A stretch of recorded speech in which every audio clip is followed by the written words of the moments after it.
The heroism of passive obedience. The door opened. It opened wide with a rapid movement, as though someone had given it an energetic and resolute push. A man entered. We already know the man. It was the wayfarer whom we have seen wandering about in search of shelter. He entered, advanced a step, and halted, leaving the door open behind him. He had his knapsack on his shoulders, his cudgel in his hand, a rough, audacious, weary, and violent expression in his eyes. The fire on the hearth lighted him up. He was hideous. It was a sinister apparition. Madame Magloire had not even the strength to utter a cry. She trembled, and stood with her mouth wide open. Mademoiselle Baptistine turned round, beheld the man entering, and half started up in terror, then, turning her head by degrees towards the fireplace again, she began to observe her brother, and her face became once more profoundly calm and serene. The bishop fixed a tranquil eye on the man. As he opened his mouth, doubtless to ask the newcomer what he desired, the man rested both hands on his staff, directed his gaze at the old man and the two women, and without waiting for the bishop to speak, he said, in a loud voice, "See here. My name is Jean Valjean. I am a convict from the galleys. I have passed 19 years in the galleys. I was liberated 4 days ago, and am on my way to Pontarlier, which is my destination. I have been walking for 4 days since I left Toulon. I have traveled a dozen leagues today on foot. This evening, when I arrived in these parts, I went to an inn, and they turned me out, because of my yellow passport, which I had shown at the town hall. I had to do it. I went to an inn. They said to me, 'Be off,' at both places. No one would take me. I went to the prison, the jailer would not admit me. I went into a dog's kennel, the dog bit me and chased me off, as though he had been a man. One would have said that he knew who I was. I went into the fields, intending to sleep in the open air, beneath the stars. There were no stars. I thought it was going to rain, and I re-entered the town, to seek the recess of a doorway. Yonder, in the square, I meant to sleep on a stone bench. A good woman pointed out your house to me, and said to me, 'Knock there.' I have knocked. What is this place? Do you keep an inn? I have money, savings.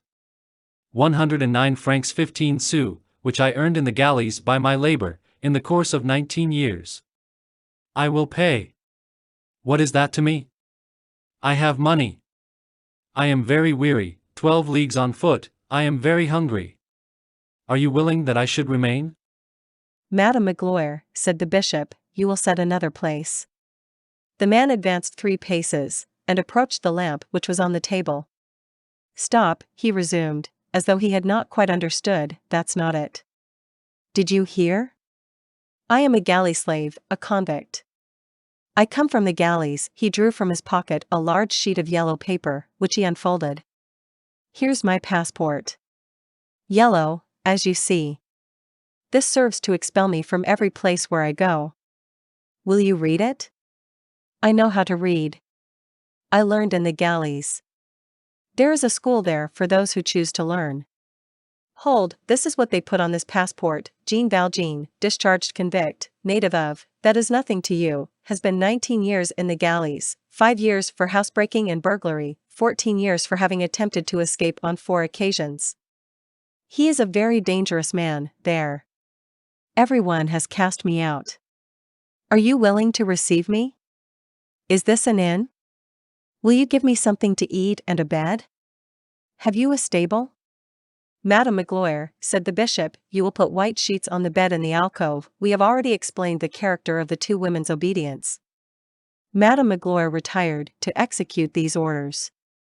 The bishop turned to the man. "Sit down, sir, and warm yourself. We are going to sup in a few moments, and your bed will be prepared while you are supping." At this point, the man suddenly comprehended. The expression of his face, up to that time somber and harsh, bore the imprint of stupefaction, of doubt, of joy, and became extraordinary. He began stammering like a crazy man. "Really? What? You will keep me? You do not drive me forth? A convict. You call me sir. You do not address me as thou? Get out of here, you dog, is what people always say to me. I felt sure that you would expel me, so I told you at once who I am. Oh, what a good woman that was who directed me hither. I am going to sup. A bed with a mattress and sheets, like the rest of the world. A bed. It is 19 years since I have slept in a bed. You actually do not want me to go. You are good people. Besides, I have money. I will pay well. Pardon me, monsieur the innkeeper, but what is your name? I will pay anything you ask. You are a fine man. You are an innkeeper, are you not? I am, replied the bishop, a priest who lives here. A priest, said the man. Oh, what a fine priest. Then you are not going to demand any money of me? You are the cure, are you not? The cure of this big church? Well, I am a fool, truly. I had not perceived your skullcap. As he spoke, he deposited his knapsack and his cudgel in a corner, replaced his passport in his pocket, and seated himself. Mademoiselle Baptistine gazed mildly at him. He continued. You are humane, monsieur le curé, you have not scorned me. A good priest is a very good thing. Then you do not require me to pay? No, said the bishop, keep your money. How much have you? Did you not tell me 109 francs? And 15 sous, added the man. 109 francs 15 sous. And how long did it take you to earn that? 19 years. 19 years. The bishop sighed deeply. The man continued, I have still the whole of my money. In 4 days I have spent only 25 sous, which I earned by helping unload some wagons at Grasse. Since you are an abbé, I will tell you that we had a chaplain in the galleys. And one day I saw a bishop there. Monseigneur is what they call him. He was the bishop of Major at Marseilles. He is the cure who rules over the other cures, you understand. Pardon me, I say that very.